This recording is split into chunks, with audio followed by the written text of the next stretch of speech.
राम राम जय जय शंकर हर हर शंकर श्री गुरुभ्यो नमः. शंकरं शंकराचार्यं सद्गुरुं चंद्रशेखरम् अस्मदाचार्यवर्यं च प्रणतोऽस्मि पुनः पुनः.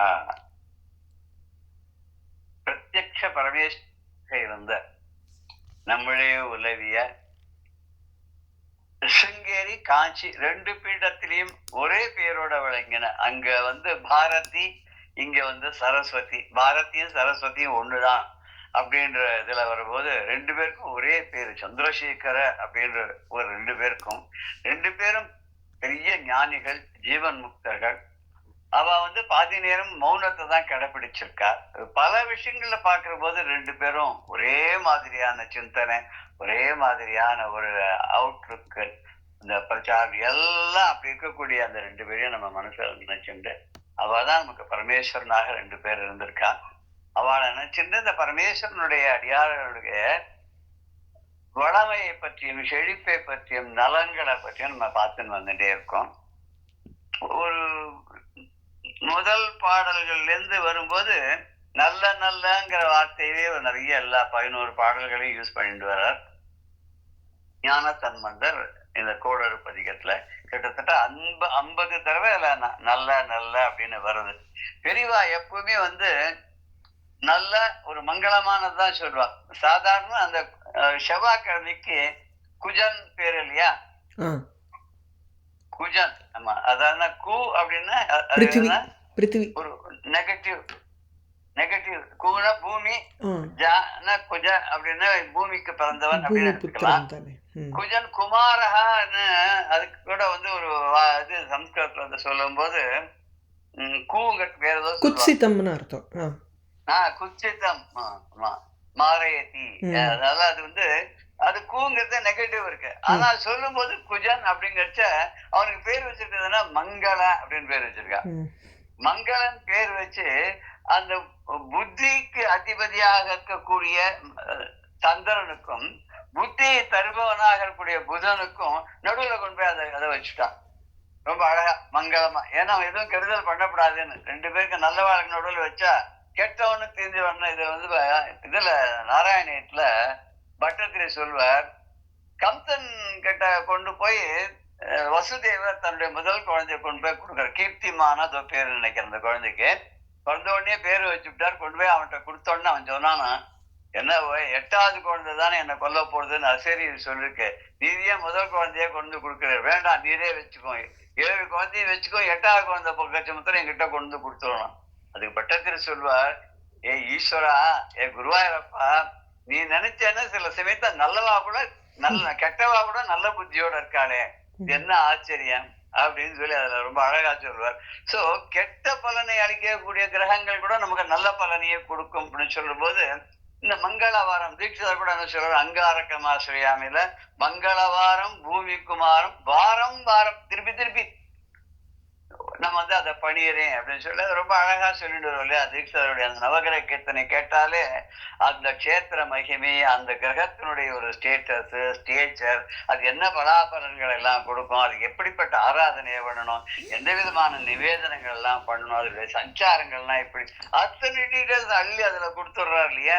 இதெல்லாம் கூட யாராவது நமக்கு தெரிஞ்சவா நமக்கு நடத்தினான்னு ரொம்ப நன்னா இருக்கும். தீட்சிதருடைய கீர்த்தனைகள்லாம் ரொம்ப அபாரமான கீர்த்தனைகள், கருத்தோட உள்ள கீர்த்தனைகள், அந்தந்த ஸ்தல விசேஷத்தை சொல்லக்கூடிய கீர்த்தனைகளா இருக்கும். அதே மாதிரிதான் நமக்கு இங்க சம்பந்தமூர்த்தியோ சுந்தரமூர்த்தி நாயனாரோ இல்ல திருநாவுக்கரசரோ மற்றும் நம்ம திருவாத ஊராரோ எல்லாரும் அதே மாதிரிதான். எப்படி சம்ஸ்கிருதத்துல இருக்கோ அதே அளவுக்கு தமிழ்லயும் நிறைய இருக்கு. அதை எடுத்து கையாளுற விதத்துலதான் அதனுடைய தன்மை வெளிப்படும். இங்க பரமேஸ்வரனை பார்க்கும்போது வரிசையா அவர்கிட்ட இருக்க எல்லாமே முரண்பாடான விஷயங்களாவே இருக்கு.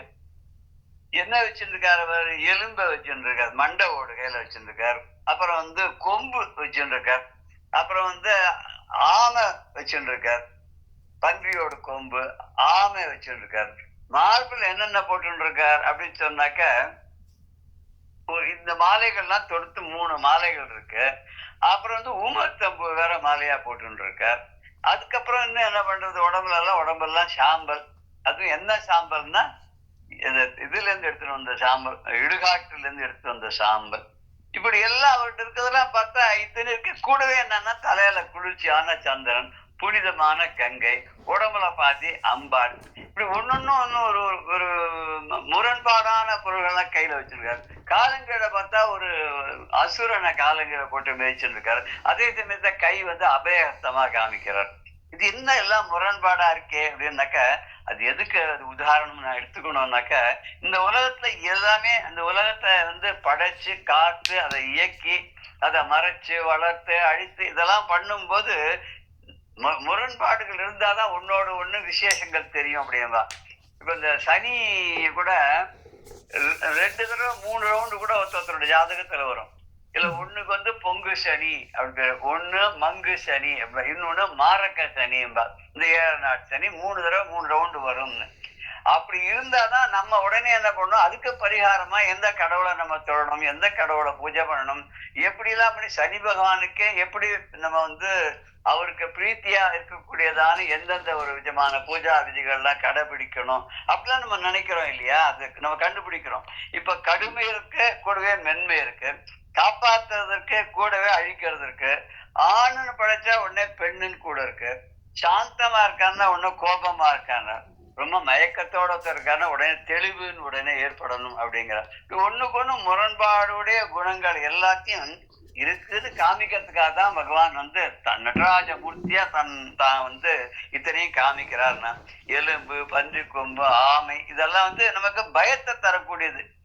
அதே சமயத்துல பயப்படாத அம்பாள் பாதி இருக்கா உடம்புல. அர்த்த நாரீஸ்வரனாக இருக்கக்கூடிய பெருமான். அர்த்த நாரீஸ்வரர் எந்த ஊர்ல தெரியுமா? தெரியல. தெரியாது. யோசனை பண்ணி பார்த்தா ஒரு நம்ம அடுத்த பாடலுக்கு போகும்போது you just ask me, I will tell you. சரி. ஓகே, அது வரைக்கும் அப்படி அதை நீட்டி வச்சுக்கலாம். இவருக்கே தெரியாத பொருளுக்கு ஏதோ ரெஃபர் பண்ணி சொல்றான்னு நினைக்க கூடாது.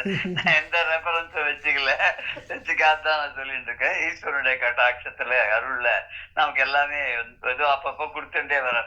சோ இப்ப இவர்கிட்ட வந்து எலும்பு, பாம்பு, ஆமையோடு, பன்றியோட கொம்பு இத்தனை வச்சுட்டு இருக்க இதே பகவான் வந்து ஊமத்தம்மாலையும் கழுத்துல போட்டு கூடவே இருக்கிறச்ச தலையில கங்கை இருக்கு, தலையில குளிர்ச்சியான சந்திரன் இருக்கு, உடம்புல வந்து பாதி வந்து ஈஸ்வரியாக இருக்கா. இப்படி எல்லாம் இருக்கும்போது இதெல்லாம் என்னன்னா தீயவர்கள் கிட்ட, அசுரர்கள் கிட்ட இந்த கெட்டதெல்லாம் காட்டுறதுக்கும், தன்னுடைய அடியார்கள் கிட்ட நல்லதெல்லாம் காமிச்சு அருள் பண்றதுக்கும் அப்படின்னு சொல்லி வச்சுக்கலாம். அதுக்காக ரெண்டையும் தன்கிட்டயே வச்சுட்டு அவர் வந்து இது பண்றாரு. அதனால வாழ்க்கையில முரண்பாடுகளை எல்லாம் நீங்கி நமக்கு கோள்களோ, நாள்களோ, நட்சத்திரங்களோ மற்றும் பல தெய்வங்களோ நமக்கு எந்த விதமான கெடுதலும் பண்ணாது எப்போ சிவனடியாரா இருக்கும்போது அப்படின்றதுதான் இவர் வந்து நமக்கு சொல்லக்கூடிய அழுத்தமாக சொல்லக்கூடிய செய்தியா இருக்கு.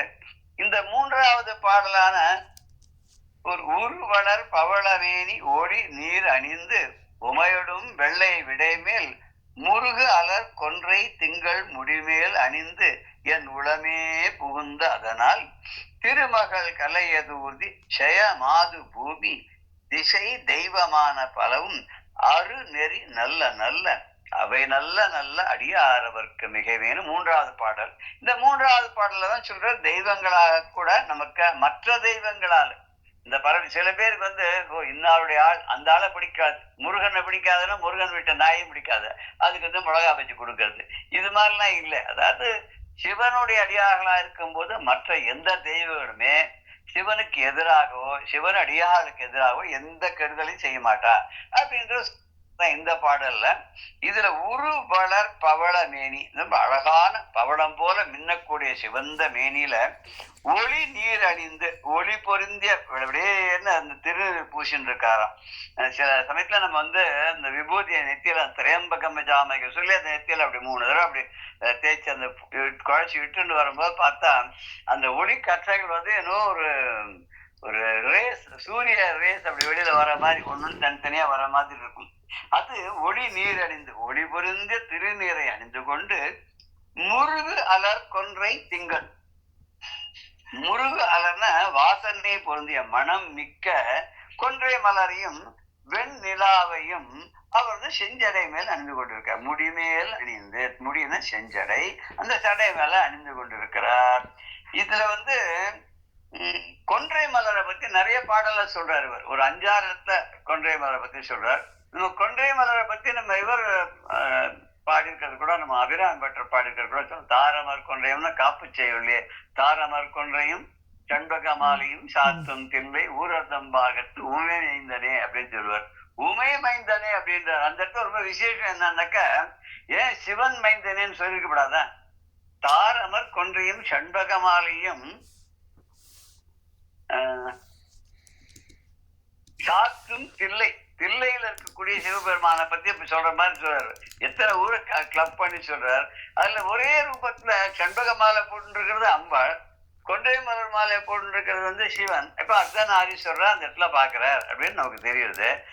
அங்க வந்து 2 பேருக்கும் உள்ள பார்வதி சிவனுடைய பிள்ளைன்னு சொல்லலாமே. ஏன் வந்து உமை ஒரு பாகம் சொல்லி வரும்போது உமை மைந்தனே அப்படிங்கிறார். உமை மைந்தன்னா உமையாளாலே உருவாக்கப்பட்டவன், அதனால உமை மைந்தன் இல்லையா?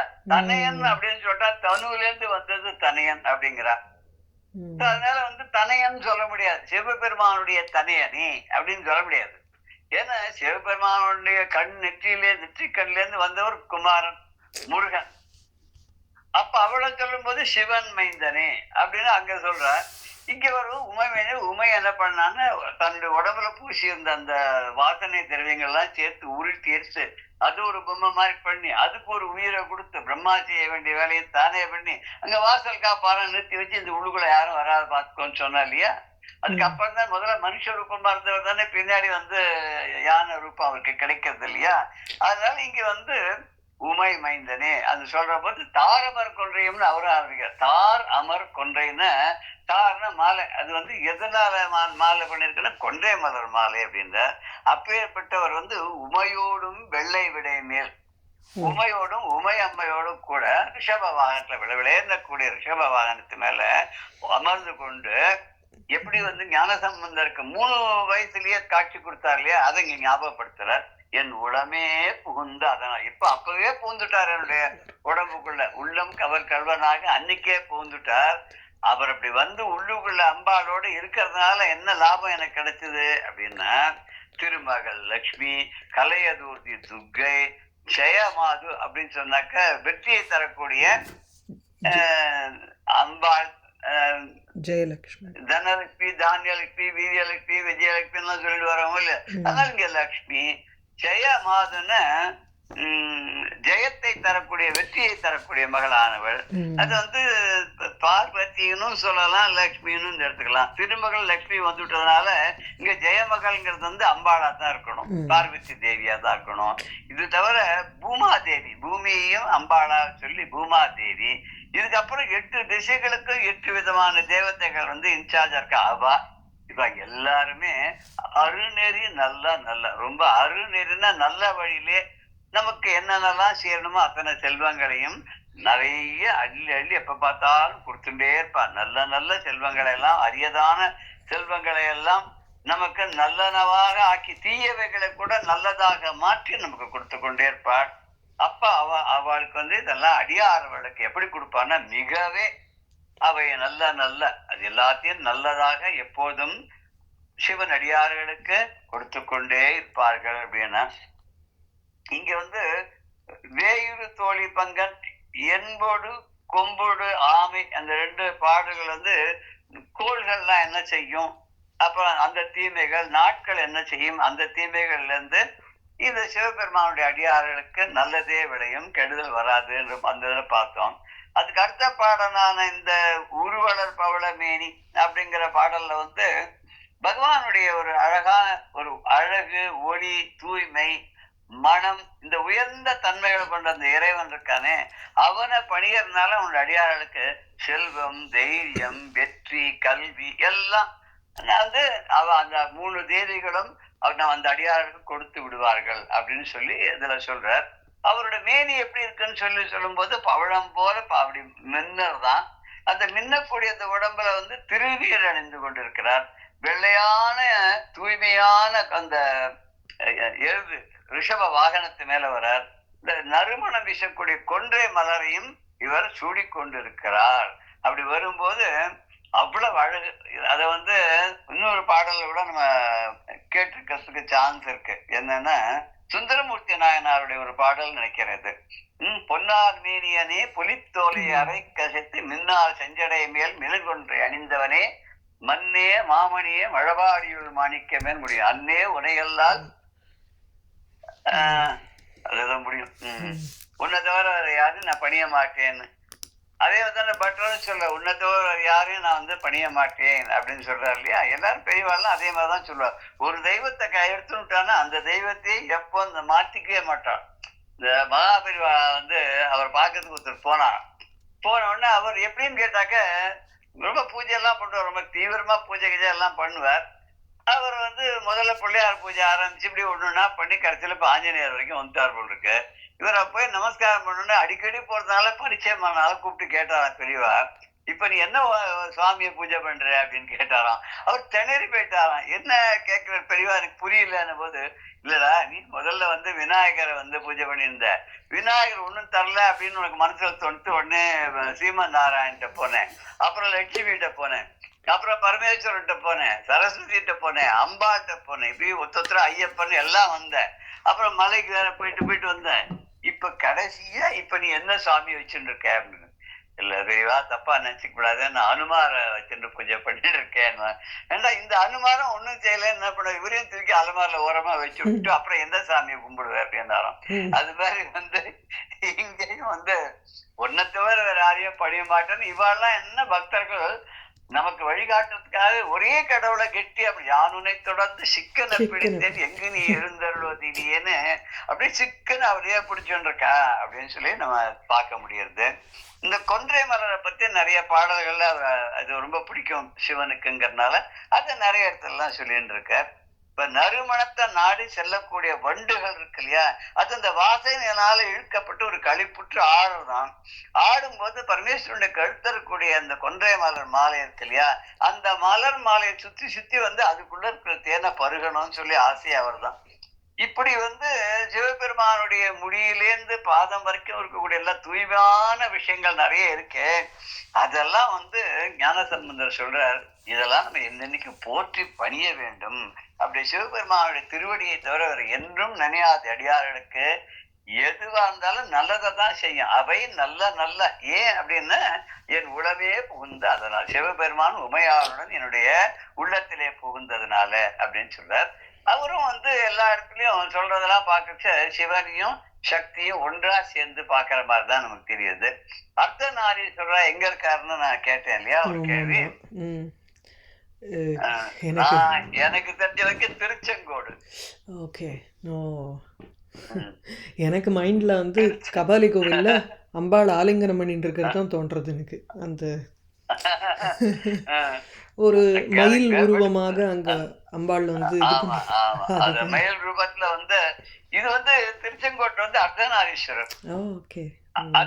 ஆமா, அதே மாதிரி பரமேஸ்வரனும் ஸ்ரீமன் நாராயணனும் ஒரே ரூபத்துல இருக்கிறது. அது எங்க தெரியல, தெரியாது.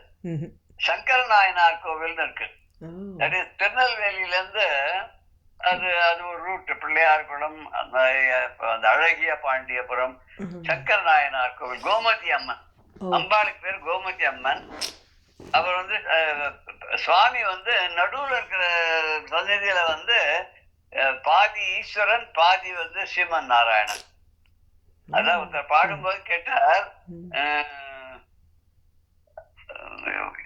உலகம்லாம் உன்னை பணியறது, உன்னை ஓஹோன்னு ஸ்தோத்திரம் பண்றது, ஈஸ்வரா உனக்கு பாரங்கம் படுகின்ற பரமேஷா உந்தனுக்கு ஓர் அங்கம் இல்லாததும் ஏன்கண் மகேஷா அப்படின்னு பாடுவார். சாரங்கன் உன்னுடலில் சரிபாதி தானாக, ஸ்ரீரங்கம் மறுபாதி சிவகாமி உமையாக, பாரங்கம் பணிகின்ற பரமேஷா உந்தனுக்கு ஓர் அங்கம் இல்லாததும் ஏன் மகேஷா. அதாவது ஒரு பாதி இடது பாகத்தை அம்பாள் எடுத்துட்டாளாம், அவர்கிட்ட மீதி இருந்தது வலது பாகம் தான். ஆனா கதையில இடது பாகத்துல தான் நாராயணி வைக்கிறாவ.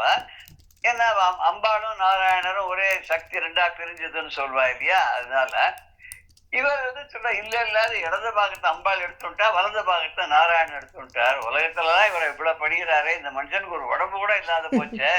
யாரெல்லாம் எல்லாம் வேண்டாம் வேண்டாம் தள்ளுறாளோ அதை கையில வச்சு, மண்டை ஓட்டை பார்த்தா பயம் அதை வச்சுருக்கார், சாம்பலை பார்த்தா பயம் அதை பூச்சிக்கிறார், பாம்பை கண்டா அலறி விடுற அதை தூக்கி தலையில வச்சுட்டு இருக்கார். உடம்பெல்லாம் ஒரே ருத்ராட்சம், புலித்தோலை எடுத்து இடுப்புல கட்டின்னு இருக்கார். அப்புறம் உரிச்ச யானை தோலத்துக்கு கட்டின்னு இருக்காரு. இது இவரை பார்த்து ஜடாமுடி வேற, அங்க ஒரு பாம்பு வேற, அதுல வந்து பெரச்சந்திரன் வாழ் மாதிரி வந்து பயமுறுத்துறது. இது என்னது, இப்ப ஒருத்தரும் வேண்டாங்கிறதெல்லாம் இவர் எடுத்து வச்சுட்டு இருக்கார் அப்படின்னு சொல்லுவா. இந்த திருச்செங்கோட்டுல இருக்கிற மாதிரி எங்க சங்கர் நாயனார் கோவில்லையும் பரமேஸ்வரனும் ஸ்ரீமன் நாராயணனும் ஒரே ரூபத்துல இருக்காருன்னு. பட் அது என்ன அதுக்கு கதைங்கிறது எனக்கு அது தெரியல. பட் அர்த்தநாரீஸ்வரருக்கு ஒரு கதை சொல்லுவா. ஒரு மகரிஷி வந்து சிவனை மாத்திரம் தான் அந்த ஆராதிச்சு சுத்தி வருவார். அம்பாள் ஒரு நாள் ரொம்ப கோபம் வந்து, ஏன் இந்த மனுஷன் இப்படி பண்றாரு, இது எனக்கு பிடிக்கல அப்படின்ற போது அம்பாளை வந்து ஒரு இது பண்றதுக்காக என்ன பண்றாரு, நீ நானும் சரி பாதியா உடம்புல ஆயிடுவோம், அப்ப அவர் என்ன பண்றாருன்னு பாக்கலாம் சொல்லி அர்த்தநாரீஸ்வரர் நின்னதாகவும், அப்போ அந்த முனிவர் என்ன பண்ணாரோ ஒரு வண்டு ரூபத்தை எடுத்துட்டு கழுத்தை தொலைச்சு சிவனுடைய கழுத்தை மாத்திரம் சுத்தி வந்தாரோ. இப்படி கூட அந்த காலத்துல ஃபேனட்டிக்ஸ் இருந்திருக்கான்னு தெரியாது. அதனால ஒரு பேரு பிரிங்கி மகரிஷி. பிரிங்கி மகரிஷின் பேரு. பிரிங்கனா வண்டு. ஆமா வண்டு. ஆமா அது சொல்லுவோம். அதனால அந்த மாதிரி ஆனார், அப்படி அர்த்தநாரீஸ்வரரா நின்னார், காட்சி கொடுத்தாருன்னு. பட் திருச்செங்கோடு ஊர்ல வந்து சுவாமி வந்து அர்த்தநாரீஸ்வரரா இருக்கார் அப்படின்னு நமக்கு தெரியுது. இப்ப அவர் வந்து முரண்பாடு இருக்குங்கிறத இவர் மாத்திரம் சொல்ல, இன்னும் ஒருத்தர் கூட சொல்லியிருக்கார். தாயுமான சுவாமி இருக்காரு, அவர் ஒரு பாடல சொல்றார், ஒன்றாகி பலவாகி. ஒன்றாவும் இருக்கான், பல ரூபமாவும் இருக்கான், எல்லாத்திலயும் அவன் இருக்கான். அப்புறம் பலவாக கண்ட ஒளி ஆகி வெளியாகி. ஒளி ஆகின பிரகாசமாகவும் அவரே தான் இருக்கார். அதே சமயத்துல வந்து வெளியாகி ஒண்ணுமே இல்லாத ஆகாசம். இந்த ஆகாசத்துக்கு ஏதாவது நிறம் ஒளி இது ஏதாவது உண்டானே கிடையாது. அது வந்து டிரான்ஸ்மிட் பண்றதுக்கு ஒரு இதுவா இருக்கலாமே தவிர, சாதனமா இருக்கலாமே தவிர கிடையாது. அப்புறம் வந்து உருவம் ஆகி, அது ரூபமாவும் இருக்கு, அருவமாவும் இருக்கார். அவர் ஒண்ணுமே இல்லாத வெளின்னா வெட்ட வெளியில ஒண்ணுமே இல்லாததாகவும் இருக்கார். அதே சமயத்துல உருவமும் உருவாகி உருவமும் ஆகி, நன்றாகி தீதாகி மற்றுமாகி, நல்லதும் ஆகி கெட்டதும் ஆகி, அப்புறம் மற்றும் ஆகி. மற்றும் என்ன ஆகிறாருன்னா நாசமுடன் உற்பத்தி நன்னாது ஆகி. அவருக்கு வந்து பிறப்பும் கிடையாது, இறப்பும் கிடையாது. அவருக்கு என்றுமே அழிவு கிடையாது, அழிவுங்கிறதே கிடையாது. இவரை நன்னாது, இவர் வந்து இவர்கிட்ட நெருங்கவே நெருங்காதான். மரணம் பிறவி இரண்டும் எய்தார் வையகத்தே அப்படின்றார். முரணன்றழிய முனிந்த பெம்மானும் முகுந்தனுமே சரணம் சரணம் என நின்ற நாயகிக்கு அவளுடைய சேவடியை பணிந்தால அவளுக்கு வந்து மரணம் பிறவி இரண்டும் எய்தார் இவ்வையகத்தே அப்படி. உலகத்துல வந்து மரணம் பிறவி ரெண்டுமே அந்த அடியாறு கிடையாதுன்னு பட்டர் சொல்வார். இன்று ஆகி நாளை ஆகி, இன்னைக்கும் அவர் தான், நாளைக்கும் அவர் தான், கழிந்ததும் அவர் தான். அப்படி ஆனவர் எந்தையே எம்மானே என்று என்று ஏங்கி என் அப்பனே அப்படின்னு நம்ம கூப்பிடுறோம் இல்லையா, ஏ பரமேஸ்வரா அப்பனே என்னை காப்பாற்ற மாட்டேன்னு. அப்படி எல்லாம் ஆகி கன்றாகி கதறினாருக்கு சேதா ஆகி அப்படின்னாரு. ஒரு சின்ன கன்று, பசு கன்று இப்படி அம்மானமேனு கத்துறது, உடனே அது பதில் குரல் கொடுக்கும். அந்த அம்மா தள்ளி எங்கேயோ இருந்து, நான் இங்கதான் இருக்கேன் வாடா கண்ணு சீக்கிரம் அப்படின்னு கூப்பிடுற மாதிரி அது குரல் கொடுக்கும். அப்படி நீயும் கடிதினில் வந்து அருள் கூறும் கருணை பின்னே, நீ வந்து கருணை நிறைந்தவனாக இருக்கிறாய். எப்படி இந்த பசு கன்றானது அது கூவி அழைச்ச உடனே அந்த தாய் பசுவானது எங்கேருந்தோ ஒரு குரல் கொடுத்து வந்து காப்பாத்துறதுக்கு ஓடோடி வருது. இதுவும் கத்துறது அதுவும் கத்துறது. இது ஆடு கூட அப்படிதான், சின்ன ஆட்டுக்குட்டி கத்தின்ண்டே இருக்கும். இது ஏதோ அடுத்த தெருக்கு போய் மேய்ஞ்சிட்டு இருக்கும் பெருசு.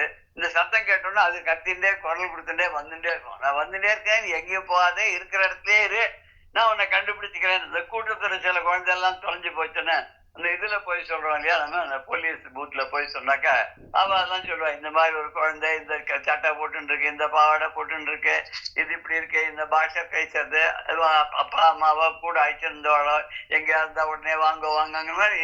இங்க அப்படி இல்லை, இது கன்று கத்துறது, தாய் வந்து பதில் குரல் கொடுத்து தானே அந்த கன்றை தேடி ஓடி வருதான். அப்படி கடிதல்னா உடனே சீக்கிரமா சட்டுன்னு வந்து லேட் பண்ணக்கூடாது. இது வந்து லேட் பண்ணாத வந்து ஒருத்தர் இருக்கார். அவர் யாருன்னாக்கா கஜேந்திர மோட்சத்துல பெருமாள் வந்து அம்பாவோட பகட விளையாடின்னு இருக்காராம் லக்ஷ்மி தேவியோட. திடீர்னு வந்து துண்டு எடுத்து வந்துட்டு கொண்டு பாதியில விளையாட்டை நிறுத்திட்டு கிளம்பிட்டாராம். யாருக்காக போறீங்க நீங்க இவ்வளவு வேகமானா அவர் யானையை காப்பாத்துறதுக்குன்னு சொல்றாங்க. கஜம் அப்படின்னு சொல்றாராம். அவர் க அப்படிங்கிறச்ச கிளம்பிட்டாராம்.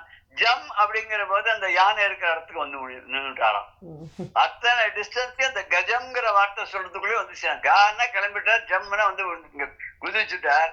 இது போறதுக்கு வந்து கருடன் மேலதானே ஏறி போனா கருடன் மேல ஏறி போலையாம். கருடன் தூக்கி அக்குள்ள வச்சு வேகமா போயிட்டாராம், கருடனை விட வேகமா. இது என்ன எப்படின்னாக்கா இந்த கருடன் மெதுவா தான் போவோம், அதுக்குள்ள அந்த யானைக்கு உசுர் போயிட்டு என்ன பண்றது?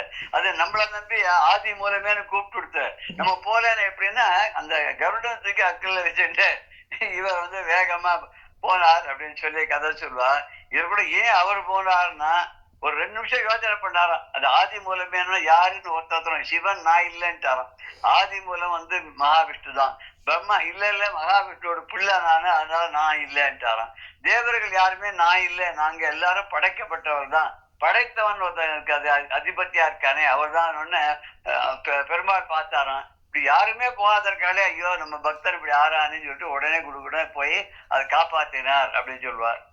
சில பேர் கேள்வி கேட்பா, ஒரு யானை ஆதி மூலமேன்னு கூப்பிட்டதுக்கு இப்படி பறந்து ஓடினாரு, ஏன் அவர் திரௌபதியை வந்து என்னை காப்பாத்துன்னு கத்தின போது போல அப்படின்னு.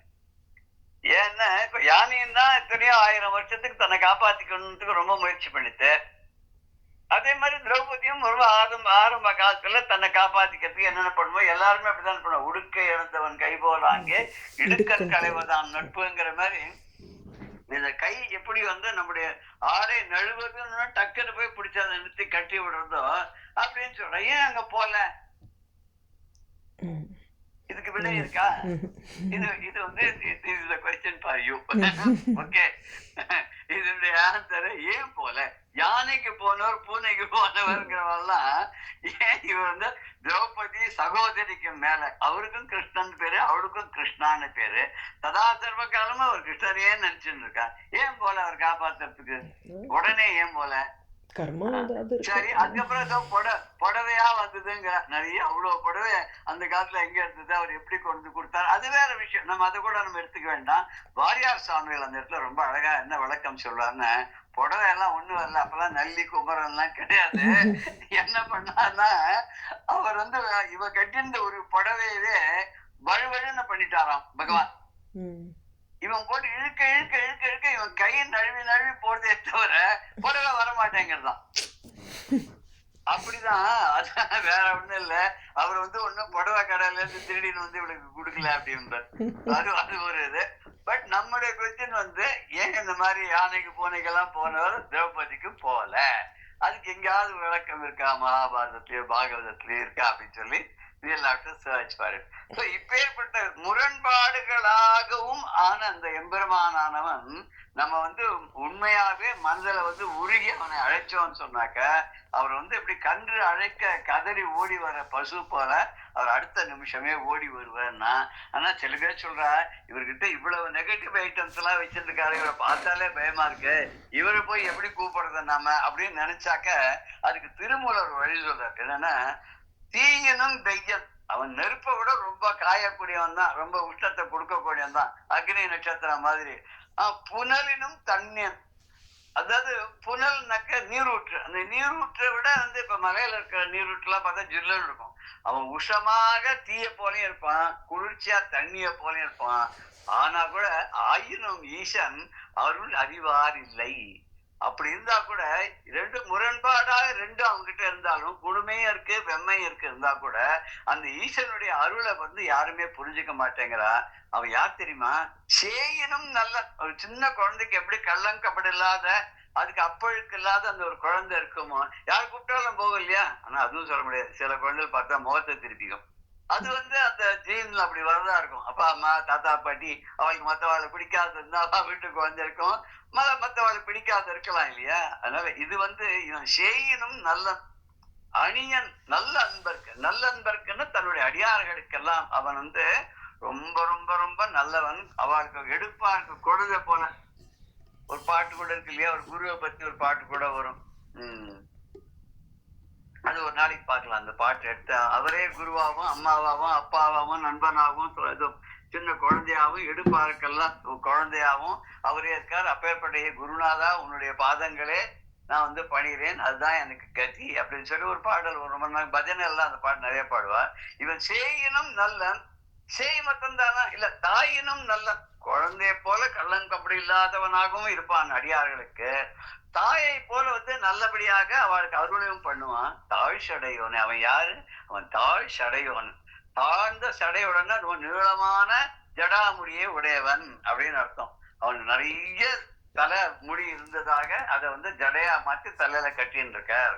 அதுக்குள்ளதான் இந்த சந்திரக்கலையை சொருகி வச்சிருக்கார். அதுக்குள்ளதான் வந்து மேல பாம்பு சுத்தின்னு இருக்கு. உள்ளுக்குள்ள கங்கை இருக்கு. அந்த கங்கைக்கும் அந்த சந்திரனுக்கும் பாதுகாவலாக தலைக்கு மேல நாகம் இருக்கான் இருந்து யாரும் வந்து ஏன்னா தக்ஷன் வந்து எதிரி இல்லையா சந்திரனுக்கு.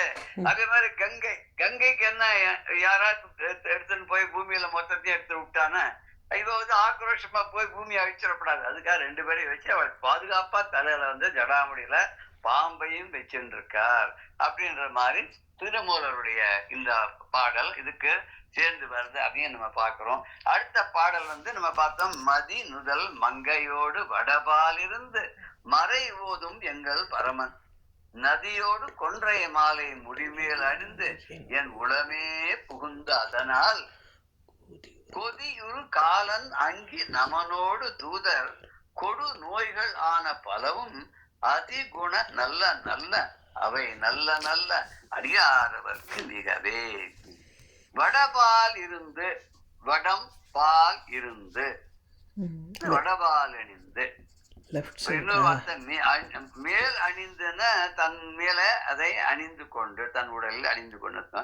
இங்க மதி நுதல் மங்கையோடு, மதி நுதல்னா சந்திரன் போன்ற, நுதல் அப்படின்னா நெற்றின்னு அர்த்தம். வானுதற் கண்ணியை விண்ணவர் யாவரும் வந்திறைஞ்சி பேணுதற் கண்ணி எம்பெருமாட்டியைபர் அபிராமிப்பட்டார்.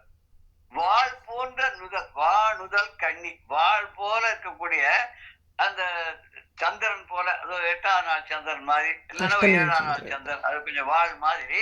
அதுல வந்து அந்த பிறை போன்ற நெற்றி இருக்கு. மதி நுதல், நுதல் சொன்னாக்க நெற்றி, மதி நுதல்னா சந்திரன் போல் இருக்கக்கூடிய நெற்றி அப்படின்னு அர்த்தம். இது அதுல ஒரு கண் வேற இருக்கா, வானுதல் கண்ணியை அப்படின்னு வாழ் போல் இருக்கக்கூடிய நெற்றியில, அதுல வந்து நெற்றியில ஒரு கண் வேற இருக்கா அம்பாள். வானுதற் கண்ணியை விண்ணவர் யாவரும் வந்து இறைஞ்சி பேணுதற்கு எண்ணி எம்பெருமாட்டிய தேவர்கள் தான் வரிசையா கியூல இருந்து தரிசனம் பண்ணணும்னு காத்துட்டு இருக்காளாம். அப்பேற்பட்ட மதி நுதல், மதினா சந்திர பிறை, நுதல் நெற்றியிலே உடைய மங்கையோடு அந்த உமையாளோடு. பரமேஸ்வரனுக்கு 3 கண்ணுன்னா அம்பாளுக்கு 3 கண்ணு. அதுவும் காயத்ரி தேவியா உபாசனை பண்ணும்போது அவளுக்கு வந்து 15 கண்கள் அவளுக்கு இல்லையா. முக்கை ஸ்திரீக்ஷணை முக்தாவித்திரும ஹேமநீல தவளச்சாயை முக்கை, அத அத்தனையிலையும் முக்கை ஸ்திரீக்ஷணை 3 கண்கள் ஒரு இதுலயும். அப்ப 15 கண்கள்னு வருது இல்லையா. வடபால் இருந்து, வடம்னாக்க வட விருட்சம்னு சொல்றோம் இல்லையா. வடம்னா ஆலமரம். இதுல தமிழ்ல அந்த காலத்துல நம்ம பார்த்தோம்னா பாகுபாடு இல்லாத, பாரபட்சம் இல்லாத, ஒரு விரோத மனப்பான்மை இல்லாத, வெறுப்பு இல்லாத நிறைய வடமொழி சொற்கள், சம்ஸ்கிருத வார்த்தைகள்லாம் இங்க தமிழ் பாடல்கள் எல்லாத்துலயுமே கலந்துருக்கும். அதுவும் இந்த கைவல்ய நவநீதம்னு ஒரு இது இருக்கு, திருக்குறள் மாதிரி. அந்த கைவல்ய நவநீதத்தை வந்து நம்ம பார்த்தோம்னா ஒரு வார்த்தை கூட நம்மளால அர்த்தம் ஈஸியா சொல்ல முடியாது. பெரிய சுவாமிகள் எல்லாம் ஓம்காரானந்த சுவாமி மாதிரி யாராவது எடுத்துட்டு தைரியமா அதுக்கு நம்ம வந்து பதமா அர்த்தம் சொல்லி விளக்கம் சொன்னா தான் நமக்கு அது புரியும். இல்லைன்னா கைவல்ய நவநீதம் புரியவே புரியாது. ஏன்னா அதுல வந்து ஒரு பாடல்லையும் ஒரு 20-25 வார்த்தை இருக்குன்னா அதுல வந்து 80% to 90% சம்ஸ்கிருத வார்த்தைகளாக இருக்கும். அது ஒரு மாதிரி தமிழை பண்ணிருப்பா, மாற்றிருப்பா, தமிழுக்கு வர மாதிரியா அது ஒரு இது பண்ணி யூஸ் பண்ணிருப்பாங்க. இப்படி வடபால் இருந்துன்னா ஆலமரத்தின் கல்லாலின் புடை அமர்ந்து அப்படின்னு ஒரு பாடல் கூட சேர்க்கிறார் சொல்ல. கல் ஆலமரத்தின் கீழே அவர் உட்கார்ந்து இருக்காராம். குருந்த மரத்தினுடைய அடியிலன்னு மாணிக்க வார்த்தைகள் சொல்லுவார். இங்க ஆலமரத்தினுடைய அடியில, இந்த ஆலமரத்தினுடைய அடியில வந்து ஒரு காலை கீழே போட்டு ஒரு காலை மடக்கிண்டு உட்கார்ந்து அரை கண் திறந்துட்டு யோக நித்திரையோட கை வந்து சின்முத்திர காமிச்சு உட்கார்ந்துருக்கா. சித்திரம் படத்தொரு மூலே वृद्धा शिष्या விருத்த சிஷ்யா குரு யுவா गुरोस्तु मौनं व्याख्यानं குருஸ்து மௌனம் வாக்கியம் शिष्याः சிஷ்யாக சின்ன சம்சயாகனா நம்ம கேட்டுக்கலையா. அவர் எதுவும் வாயே திறக்காத வெறும் சின்முத்திர காமிச்சா கீழே இருக்கிற சிஷ்யாவுக்கெல்லாம் எல்லா சந்தேகமும் தீர்ந்து போயிடுச்சு அப்படின்னு சொல்லி அப்படி அவர் என்ன பண்றாருன்னு ஆலமரத்தின் கீழே உட்கார்ந்துட்டு மறையோதும் எங்கள் பரமன்னா எங்களுடைய இறைவனானவன் மறை ஓதும் வேதங்கள் எல்லாம் அவர் ஓதுறாரு. அவருக்கு 5 முகம் இல்லையா? 5 முகம்னா என்னென்ன முகம்? சத்யோஜாதம், வாமரூபம், वामदेवम् அப்ப வாமதேவம், ईशानम् अघोरं ஈசானம், அகோரம், இன்னொன்னு சதாசிவன் நினைக்கிறேன், ஞாபகம் இல்லை. இல்ல ஈசானம் சொல்றாது. நான் எடுத்து சொல்லி நோட் பண்ணி வச்சிருக்கேன். அதை சொல்லிடுவோமே அதையுமே. இது ஒன்றும் பெரிய கஷ்டமே இல்லை. ஒரு செகண்ட் அது வந்து எப்ப வேணுமோ அப்ப மறந்து போகும். சத்யோஜாத்தம், தத்புருஷம், வாமதேவம், அகோரம், ஈசான். இதோடு முருகனை உற்பத்தி பண்றதுக்காக வந்த 6வது முகத்துக்கு பேர் அதோமுகம். மொத்தம் 5 முகம். 5 முகத்தோட 5 முகம் தோன்றில் 6 முகம் தோன்றும். அந்த பரமேஸ்வரன் வந்து எங்க தோன்றானோ அந்த இடத்துல 6 முகனும் கூடவே இருப்பான் அப்படின்னு நம்ம எடுத்துக்கலாம். 5 முகம் பயப்படக்கூடிய முகம் நமக்கு வந்த போது 6 முகனான நம்ம எதிரே தோன்றி அஞ்சேல் அப்படின்னு சொல்லி வந்து நிற்பான் அவன். இவர் மறை ஓதும் எங்கள் பெருமான் வேதங்களை எல்லாம் ஓதக்கூடியவரான பரமேஸ்வரனானவன் நதியோடு கொன்றை மாலை, நதியில கங்கை நீரை தலையில வச்சிருக்கார். கொன்றை மாலை ஆகியவற்றை அணிந்து கொண்டிருக்கார். முடிமேல் அணிந்து செஞ்சடை மேல அணிந்து கொண்டிருக்கிறாராம். அப்படி அணிந்து கொண்டு அவ்வளவு அழகான ரூபத்தோட என்னுடைய உடனே புகுந்து அதனால் என்னுடைய மனசுல வந்து புகுந்து அங்க வாசம் பண்றார். இந்த வாசம் பண்றதுனால என்ன கிடைச்சது தெரியுமா லாபம்? கொதியுறு காலன் அங்கி நமனோடு தூதர். கொதியுறுன்னா அப்படியே எனக்கு கொதிச்சு வருது எனக்கு அப்படின்னு சொல்றான் இல்லையா. இவனை பார்த்தாலே எனக்கு ஏதோ உடம்பெல்லாம் எரியுது, உடம்பெல்லாம் கொதிக்கிறது அப்படிங்கிற மாதிரி. ஆனா இவர் தக்க தக்க தக்க தக்கன்னு கொதிக்கிற. யாரு கொதிக்கிற? இந்த காலன். கொதியுறு சினம் மிக்க கோபத்தோடு கூடிய எடுக்கா வரான். அந்த மாதிரி அந்த எரும மாட்டு மேல ஏறி வரான். அதுவும் கருப்பு, அவனும் கருப்பு, யமனும் கருப்பு. கண்ணு மாத்திரம் சிவப்பா இருக்குமா. இப்படி ஒரு பொருளை பார்த்தா நமக்கு எப்படி பயமா இருக்கு இல்லையா. இந்த மேஜிக் ஷோ காட்டுறவெல்லாம் சிரிச்சுன்னா அந்த மாதிரி சில உருவங்கள் எல்லாம் காமிச்சு வெறும் எலும்பு மாதிரி அதை பத்திரம் டான்ஸ் ஆடுற மாதிரி காமிச்சுட்டு இருப்பா. அதை பார்த்தா நமக்கு அந்த கண்ணு மாத்திரம் சிவப்பு லைட் அப்பப்போ அணிஞ்சு எரியும். அது வெறும் எலும்பு கூடு ஆடுற மாதிரி இருக்கும். அது ஒண்ணும் கிடையாது. அது பெரிய அட்டையில இந்த எலும்பு கூடு மாதிரி வரைஞ்சிருப்பா. அட்டை டிரான்ஸ்பரண்டா இருக்கும். பின்னாடில லைட் அடிக்கும் போது என்னன்னாக்கா அந்த எலும்பு கூடு மாத்திரம் இருக்கிற மாதிரி தெரியும், வேற எதுவுமே தெரியாது. அது நம்மள பயமுறுத்துறது இல்லை. அதான் கொதியுறுன்னா ரொம்ப கோபத்தோடு கூடிய காலன் யமன். யமன் சரி, அவன் கொதிச்சு வரான். அங்கின்னா அக்னி. அக்னிங்கிறத தமிழ்ல அங்கி அப்படின்னு யூஸ் பண்ணலாம். ஆதித்தன், அம்புலி, அங்கி குபேரன் அப்படின்னு சொல்லி அபிராமிப்பட்ட சொல்ல.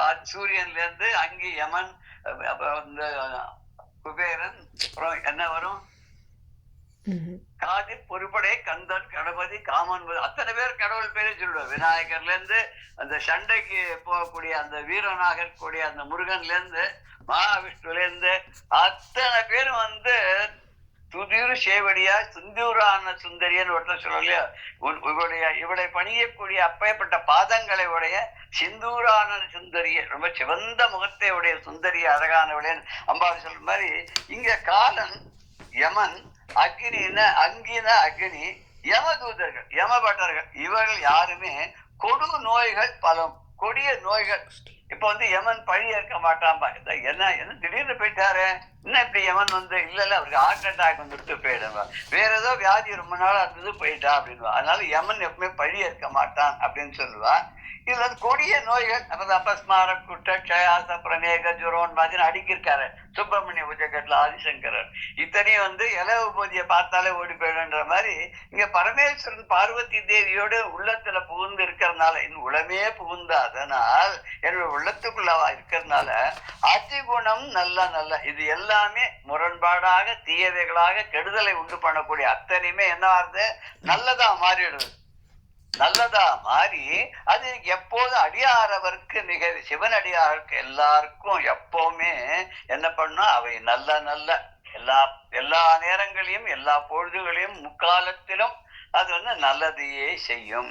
ஆனா இத பார்த்து நம்ம பயப்பட வேண்டாம் அப்படின்னு சொல்லு. தூவெண் மதிசூடி, மதிங்கிற சொல்லு இங்க நிலவு அப்படின்னு சொல்றோம் இல்லையா. நிலவு தூவன் வெள்ளவிலேன்னு இருக்கு. அது சரத் சந்திரிகாதவட பிரகாசம் சொல்றோமோ இல்லையோ, இந்த சரத் காலத்துல வரக்கூடிய பூர்ண சந்திரன் எப்படி இருக்குமோ அந்த மாதிரி வெள்ளவிலேன்னு இருக்கு. சந்திரன் அஷ்டமி சந்திர விப்ராஜ தலிக ஸ்தல சோபித்தான சஹஸ்ரநாமம், லலிதா சஹஸ்ரநாமம். அஷ்டமி சந்திரன் அதாவது 8ஆம் நாள் சந்திரன் எப்படி இருக்குமோ அது மாதிரி, அதாவது ஒரு அப்பளம் பொரிச்சு பாதி அப்பளம் எடுத்து பொரிச்சா எப்படி இருக்கும் அது மாதிரி நெத்தி முக்காவது எல்லாருக்கும் அந்த மாதிரிதான் அமையும். ஆனா அம்பாளுக்கு அமைஞ்சிருக்கும்போது கொஞ்சம் அழகாவே இருக்கு இல்லையா. எல்லாருக்கும் கண் பார்வை நல்லாதான் எதுக்காதான் கொடுத்துருக்கா. ஆனா பகவானுடைய கண் பார்வையில அருள்ங்கிறது பொங்கி வழியுறது இல்லையா. அது மாதிரி அம்பாளுடைய நெத்திக்கு தனியான ஒரு அழகு. அதுல கஸ்தூரி திலகமிட்டு ரொம்ப அழகா அவ பாக்குறா அப்படின்னு மாதிரி சந்தன் போல ஒளிவிட்டு பிரகாசமாக திகழ்றது அந்த உமையாளுடைய நெற்றி. அது வெண்ணிலவை போல இருக்கு அப்படின்ற. அதுக்கப்புறம் ஆலமரத்தின் கீழே இருந்து மறை ஓதிய பரமன் அப்படின்னு சொல்றது தட்சிணாமூர்த்தியை பத்தி இங்க சொல்றார். அவர் என்ன பண்றார் தட்சிணாமூர்த்தி, அதுக்கு ஒரு சின்ன கதை கூட உண்டு, ஒரு நிமிஷத்துல சொல்ல முடியுமான்னு பாக்கலாம். இந்த சனகாதி முனிவர்கள் ஒரு நல்ல குருவை தேடின்னு போனாலாம். பிரம்மாவோட படைச்சப்புறம் எனக்கு இந்த உலக விஷயங்கள்லாம் எங்களுக்கு ஈடுபாடு கிடையாது, நீர் வேற ஆளை பார்த்துக்கோன்னு கிளம்பி போயிட்டார். 4 பேரும் கிளம்பி இப்படி ஒரு இடமா போயிட்டு வர. அப்ப என்ன ரொம்ப நிறைய இடங்கள்லாம் கிடையாது, ஸ்தலங்கள்லாம் கிடையாது. ஒண்ணு போனா பிரம்மலோகத்துல இருந்து வெளில வந்தாச்சு. ஒண்ணு கைலயங்கிரிக்கு போகணும், இல்லைன்னா பெருமாளுடைய இடத்துக்கான வைகுண்டத்துக்கு போகணும். நேர வைகுண்டத்துக்கு போனா அந்த மனுஷன் அரை தூக்கத்துல இருக்கவே கண்ண மூடின்னு இருக்காரா, இந்த அம்பாளான காலை பிடிச்சி விட்டு இருக்காரா, இது சரியான நேரம் கிடையாது. இப்ப போய் அந்த மனுஷன் முடிச்சுட்டு கோச்சுண்டா என்ன பண்றதுன்னு பயந்துட்டு அவரை விட்டுட்டா. இதுவரை நமக்கு சரி கிடையாது உபதேசம் பண்றதுக்குன்னு. அதை டிஸ்ப்ரூவ் பண்றதுக்கு தான் பகவான் கிருஷ்ணாவதாரத்தை கீதை உபதேசம் பண்றார். அப்போ அந்த சனகாதி முனிவர்கள்லாம் ரொம்ப ஆச்சரியப்பட்டாலும், இதை நம்ம விட்டுட்டோமே, இவ்வளவு அவர் வாயில இருந்து கேட்கறதுக்கு நம்ம அப்போ நம்ம விட்டுட்டோமே, பரவாயில்ல இப்ப கிடைச்சதேன்னு சொல்லி ரொம்ப சந்தோஷப்பட்டுட்டா அப்படின்னு சொல்லுவார். இவ அடுத்தது என்ன பண்றான்னா, பிரம்மாவே வேணான்னு வந்தாச்சு, விஷ்ணுவையும் பார்த்துட்டு வந்துட்டார். வந்தோட அடுத்தது எங்க போற கைலாசத்துக்கு போனா அந்த மனுஷன் என்னன்னா அப்படி ருத்ர தாண்டவம் ஆடின்னு இருக்கார். அம்பாலும் சேர்ந்து ஆடுறாராம். அந்த ஆடுறத பத்தி கூட திருப்புகள் ஒரு பாட்டு வரும். அதுல எல்லாம் மாமனார் மாமியார் எல்லாரும் ஆடுறா அப்படின்னு சொல்லிட்டு அதுல நீயும் ஆடி வர வேண்டும் திருவண்ணாமலையில அருணகிரிநாதர் பாடினார். அப்போ முருகன் வந்தார் வள்ளி தேவையானோட மயில் மேல ஆடி வர வேண்டும் அப்படின்னு சொல்லி சொன்ன உடனே அப்படி வந்தார் அப்படின்னு சொல்லுவா. அங்க அவர் ஆடின்னு இருக்கிறத பார்த்தோட இருந்தாலும் கோபத்தோட ஆடின்னு இருக்கிறத போனோன்னா நம்மள ஏதாவது பண்ணி தொலைச்சிடுவார். வேண்டாம் வேணாம்னு சொல்லிட்டு அப்படி வராலாம். அதுக்குள்ள நந்தி தேவர் போய் பரமேஸ்வரர்கிட்ட சொல்றாரு, மாதிரி சனகாதி தேவர்கள் குழந்தைகள் அவெல்லாம் வந்தா, முனிவர்கள் வந்தா உங்களை பார்க்கணும்னு வந்தா நீங்க ஆடிட்டு இருந்ததுனால போயிட்டான்னு. அவருக்கு உடனே அப்பதான் புரிஞ்சுது, ஐயோ நம்ம ஒரு நல்ல சான்ஸ் விட்டோமே, இந்த நல்ல 4 பேருக்கு நல்லதை சொல்றதை விட்டுட்டு நாம இப்படி ஆடிட்டு கிடந்துட்டோமே சொல்லி அவ எங்க போறான்னு பார்த்துட்டு அவளுக்கு முன்னாடியே போய் ஒரு ஆலமரத்துக்கிட தபஸ் மூர்த்தியா உட்காந்துட்டாராம். அங்க தட்சிணாமூர்த்தியா உட்கார்ந்த உடனே இவ திருப்பி அந்த வழியா வரா. பார்த்த உடனே இங்க யாரும் இருக்காளேன்னு பார்த்தா அங்க பார்த்தா அதே சிவன் இங்க வேற ரூபத்துல இருக்கார். கால் மேல கால் போட்டு ஒரு காலை மேல போட்டு இப்படி கண்ணை மூடிட்டு யோக இதுல தபஸ்ல ஞான தியானத்துல இருக்கார். பார்த்த உடனே கீழே காலு கீழே உட்கார்ந்து விடுறார். உட்காந்து இவர் எப்போ கண்ணை முழிக்கிறாரோ அப்ப நம்ம கத்துக்கலான்னு அவர் என்ன பண்ண சின்முத்திரை காமிச்சார். கையா வலது கையால அந்த ஒரு ஆள்காட்டி விரலையும் நடு விரலையும் ஆள்காட்டி விரலையும் கட்டை விரலையும் டச் பண்ற மாதிரி மீது 3 விரல்களை நீட்டி அது சின்முதிரை காமிச்ச உடனே அவளுடைய சந்தேகங்கள்லாம் தீர்ந்து போயிட்டான். அந்த மும்மலங்களை விடுத்து அந்த ஜீவாத்மா பரமாத்மாவோட ஐக்கியமாகிறது தான் ஒரு மேலான நிலைங்கிறத அவ புரிஞ்சுட்டாலாம். புரிஞ்சுன்னு கிளம்பி போயிட்டா அப்படின்னா அது சொல்லாமல் அவ எப்படி அவர் சொல்லார் அப்படின்றத மௌனமாகவே மௌனம் வியாக்கியானம், உள்ளதை உள்ளபடி உயிர்ந்து காட்டின்னு அப்படி சொல்லுவா. எது உண்மையோ அதை தானே இருந்து அதாவது சும்மா இரு சொல்லாரு அப்படின்னு சொல்றாரு இல்லையா. அம்மா பொருளொன்றும் அறிந்தலனேன்னு கந்தராஜன் சொல்றாரு. அது மாதிரி மௌனமா இரு அப்படின்னு சொல்லி இப்படி மனசை ஒருநிலைப்படுத்து. மனசுல இருக்கக்கூடிய விகாரங்கள் எல்லாம் விட்டுட்டு அந்த மனசை வந்து ஐக்கியப்படுத்தி பகவான் மேல நீ வந்து நாட்டத்தை செலுத்துன்னு சொல்ற மாதிரி இருந்துதான். அப்படி அது ஒரு இது சொன்ன உடனே இவாளுக்கு எல்லாமே புரிஞ்சுப்படுத்துற பரமேஸ்வரன் ரொம்ப சந்தோஷம் அடைந்தார் தட்சிணாமூர்த்தியாக இருந்து. அதுல தானே அவர் தட்சிணாமூர்த்தி ஸ்லோகமே ரொம்ப நல்லா இருக்கும், ஸ்தோத்திரமே நல்லா இருக்கும். அதை கூட நீ எடுக்கலாம். விஸ்வம் தர்ப்பண திருஷ்டமாத்திர நகரி துல்லியம் நிஜாந்தர்கத்தின்னு சொல்லிட்டு அது ஒரு ரொம்ப அழகா எல்லாம் 8 ஸ்லோகமே ரொம்ப பிரமாதமா இருக்கும். அது கூட கொஞ்சம் பதமா சொல்லி ஏதாவது சந்தர்ப்பம் கிடைச்சா நடுவுல I think you can handle that. அது பண்ண நல்லா இருக்கும். இப்படி ஒரு நல்ல பிரணவத்தினுடைய ஒரு தத்துவார்த்தத்தை உபதேசித்தார் அப்படின்னு சொல்றார். ஏதோ ஒரு விதத்துல அவர் உபதேசம் பண்ணார். அப்பேற்பட்ட பரமேஸ்வரன் தன்னுடைய மனதுல புகுந்ததுனால என்ன ஆச்சுன்னா கெட்டதெல்லாம் கூட நல்லதா ஆயிடுத்து. இது வந்து கொதி இவரு காலன் ஏன் சொன்னார்னாக்க அவன் வந்து ரொம்ப கோபத்தோட போய் அந்த யம பட்டர்கள் எல்லாம் போய் மார்க்கண்டேயர் அந்த பையன் 16 வயசு சிறுவனை அவனோட உயிரை பறித்து கொண்டு வர முடியவில்லை. அப்ப என்ன பண்றான்னா அவனே வரான், சாட்டை எடுத்துட்டு பாச கயிறு எடுத்துட்டு வராம வரும்போது இந்த குழந்தை அப்படியே சிவபெருமான அங்க வந்து அவருக்கு பேர் வந்து அமிர்தகட்டேஸ்வரன் பேர், திருக்கடையூர்ல. அது அவர் வந்து சிவனை நெருக்கி கட்டின்ற உடனே அவன் பாசக்கயிறை போடுறான். பாசக்கயிறை போட்ட உடனே சிவலிங்கத்தை மேலேயே விழுந்துடுது. அவரையும் சேர்த்து இழுத்ததுனால அவருக்கு ரொம்ப கோபம் வந்து அந்த சிவலிங்கத்துல இருந்து வெளியில வந்து அந்த யமன சம்ஹாரம் பண்றார். காலசம்ஹார மூர்த்தின்னு அங்க சிவனுக்கு இன்னொரு பேர். திருக்கடையூர்ல வந்து அவ்வாம சுந்தரின்னு பேரு. பரமேஸ்வரனுக்கு வந்து 2 பேர், அமிர்தகடேஸ்வரன் ஒண்ணு, காலசம்ஹாரமூர்த்தி. நேர பார்த்தா வந்து அமிர்தகடேஸ்வரர், இடது பக்கம் பார்த்தா காலசம்ஹாரமூர்த்தி. நம்ம கேட்டோன்னா கீழே ஒரு தகடு மாதிரி கவர் பண்ணிருப்பா. அதை பிரிச்சு காமிச்சாங்கன்னா உள்ளுக்குள்ள வந்து யமன சம்ஹாரம் மாதிரி இருக்கும். அதுக்கு நேர் எதிர்க்கக்கூடிய வெளியில இருக்கிற சன்னதி தான் யமனுடைய இது வச்சிருப்பா, ரூபத்தை அங்க வச்சிருப்பா. யமன் நேர இருக்கிற மாதிரி. அம்பாள் கேட்டதுனால அவரை வந்து மறுபடியும் உயிர்ப்பிச்சு கொடுத்தா அப்படின்னு சொல்லுவா. அதுக்கப்புறம் அந்த காலன் கூட ரொம்ப நல்லவன் ஆயிட்டானோ. அவனுக்கு வந்து அதுக்கப்புறம் தர்மராஜன் அப்படின்னு அவனுக்கு பேர் வந்துருக்கு, யம தர்மராஜன் அப்படின்னு பேர் வந்துருக்கு அப்படின்னு கூட சொல்லுவா.